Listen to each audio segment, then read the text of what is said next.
I normally don't make big dramatic goals for myself, but I do like to do an overall audit of my life and really stop and think about what are the small changes that I can implement in my life that will create the biggest impact over time. Also, welcome back to today's video. I would love to hear from you, so please leave a comment down below and I look forward to reading and responding. Okay, back to it. I'm going to be referencing some of my notes I wrote down just so I don't forget anything. So when I consider what big life changes I should make, I'm really thinking long term. What, if repeated, will make a big impact in the future? Sometimes I like to give myself advice on what I should do or put my focus on as if I'm giving advice to a good friend. I find it less overwhelming because in a way you have removed yourself and your excuses. Therefore, it is easier to see and think clearly without any baggage. Today, I am going to share with you some of the small changes that I am making and the new standards I am setting for myself in 2026. Maybe they will give you an idea of where you can start. Also, feel free to ignore them completely and come up with your own, as you know what will move the needle in your own life. So, in the spirit of transparency, most of these things are things I started doing in the last half of 2025, but I wanted to continue them into the new year. However, some are truly new habits and behaviors that I think will better serve me long term when I reflect on where it is I want to go and how I want to get there. I'm sure you have heard of the concept, start, stop, continue. What are things you want to start? What are things you want to stop? And what do you want to continue? Meaning habits and behaviors that you've already implemented that will take you where you want to go in life.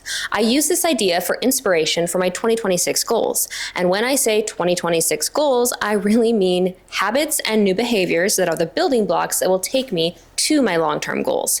And of course, I always think your goals should really be aligned with your values. Now, if you've never slowed down to think about what fundamentals you value, I highly recommend it. One of my fundamental values is being a good steward of each day and of what God has given us, and not squandering our talents and our time away.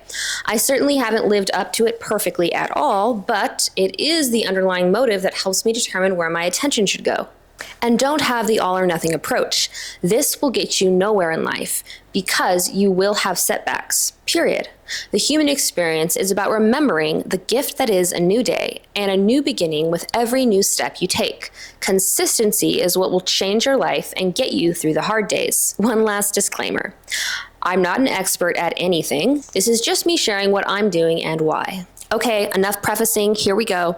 And also, these things are in no particular order of importance. Number 1, better quality sleep / stop apologizing for prioritizing it.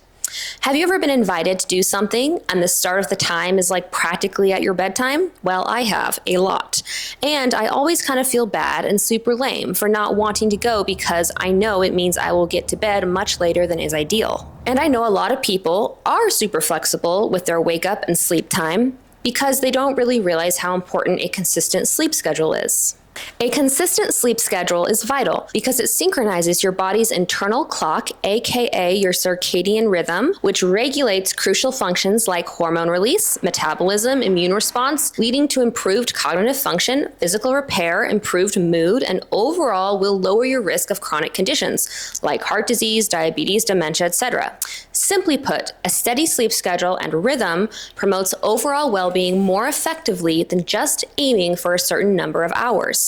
And key benefits include the following: regulating hormones. The daily rise and fall of crucial hormones like melatonin signals your body that it's time to sleep, and cortisol, your stress response. Ideally, this will peak in the morning and help you wake up, but will be more suppressed at night while you're sleeping.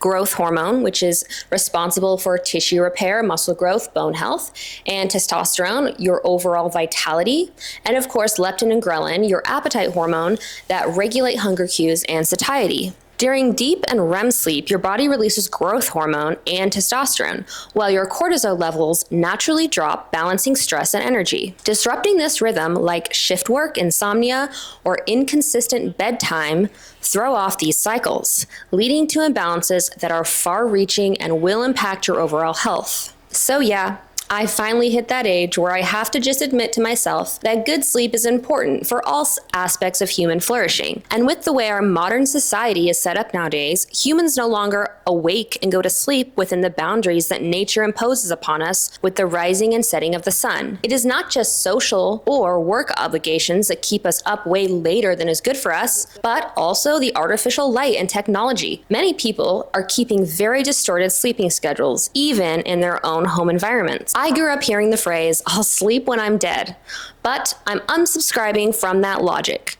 Good sleep is officially a priority in 2026. All right, number 2, consistent meal times. Now, I feel like this has a real trickle-down effect and correlates a lot with good sleep. Remember how we talked about your body's internal clock? Well, that clock, also known as your circadian rhythm, is just as much a food clock as it is a sleep clock. Eating too late can disrupt your sleep, especially deep sleep, which we need to help regulate everything else in our body. Skipping meals often causes larger blood sugar spikes and more significant insulin fluctuations later on in the day because your liver releases stored sugar for energy, leading to higher levels before your next meal and a less effective insulin response when you do eat. While you do want enough time between meals to allow for proper digestion, which is why I don't snack, FYI, skipping a meal is also super disruptive to normal glucose metabolism and can sometimes lead to nutritional deficiencies. Without the proper raw materials, your body won't make healthy cells, and healthy cells equals a healthy body. Now for the embarrassing part.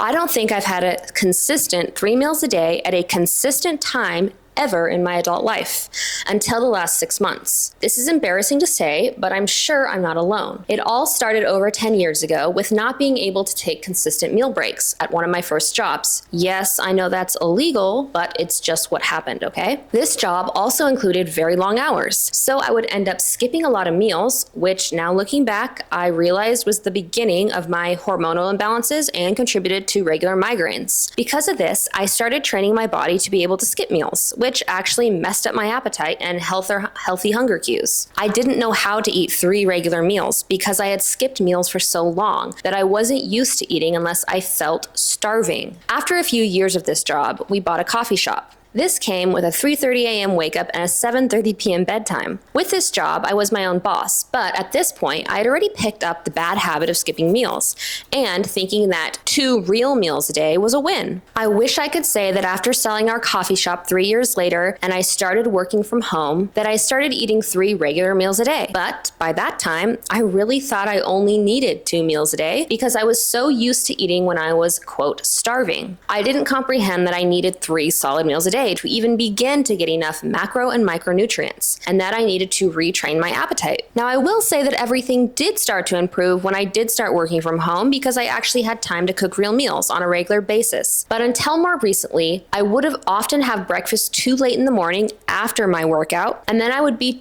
not very hungry at lunchtime, and then I would be starving at dinner time. But over the last 6 months, I have been very consistently having 3 nutrient-dense meals a day, and I plan to continue that for the foreseeable future. So when I was reflecting on changes for the new year, I realized that having just 3 meals a day wasn't enough. I needed to actually have a consistent meal time so my body can get in a rhythm and know when food is coming. I also realized that if I could be super consistent with my meal time, that it would start making scheduling and getting in our workouts also way more reliable. If breakfast is at 8 a.m., then I know that if I want to do a morning workout that day, I need to be in and out of the gym by 7:30 a.m., which means my workout needs to start by 6:30 a.m. if I want to have a full hour. I know having a set meal time probably seems so basic, but I'm shocked at how many people don't prioritize their meals in general, let alone being consistent on optimizing the time that they eat. So in 2026, breakfast is going to be at 8 a.m., lunch is going to be at 12:30, and dinner will be at 5 p.m. Okay, moving on to number 3, 150 minutes of cardiovascular exercise or movement a week. If you too are a gym girly and enjoy the benefits and the aesthetics of strength training much more than running, then you are probably like me and tend to err on the side of not enough cardiovascular exercise. Although lifting weights does elevate your heart rate considerably, it still does not do as much as running or walking up a hill. So outside of my normal gym workouts, I'm going to be getting out for a brisk walk or run as often as I can, even just 20 minutes a day. I know it will make a huge difference in maintaining optimal cardiovascular health.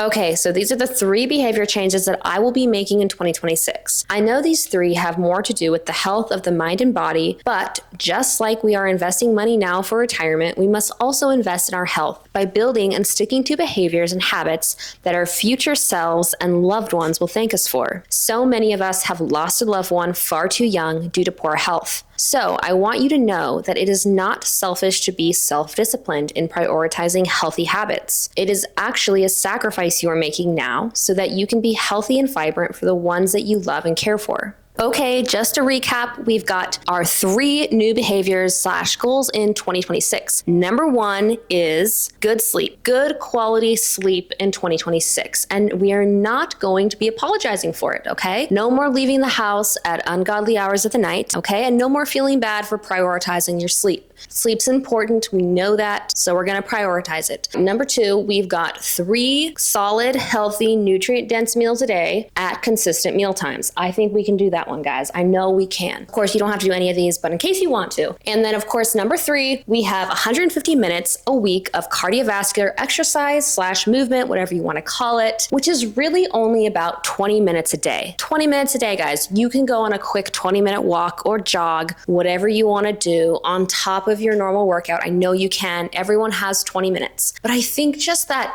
extra 20 minutes of like actual brisk walk, jog, running a day over the year, even if we skip a couple days, will make a huge impact on our cardiovascular health over time. Again, I feel like a lot of my goals with sleep and just being more scheduled and consistent with workouts, I feel like all that kind of hinges on having a consistent meal time. Because you ever know the feeling when you want to get a good workout in, but you're too hungry, and so you know you need to eat a meal, you need to eat lunch, so you need to eat breakfast because you've waited too long in the morning, or you want to work out but you're too full, you just ate. So I think just sticking to the meals will help facilitate all the other important healthy habits we want to do, such as sticking to the workouts, whether it's walking, running, lifting weights, whatever it is for you, as well as sleep, because we know that if we can stick to consistent meal times, it will also help with our consistent sleep schedule. So those are the goals for 2026. I can do it. I know I can. I know you can do it. And if you want to hear more about some other goals I have outside of the sort of health realm, I will probably be sharing them in a future video. But for now, I hope this gives you guys a little bit of inspiration or at least a good laugh. Talk to you soon. Bye.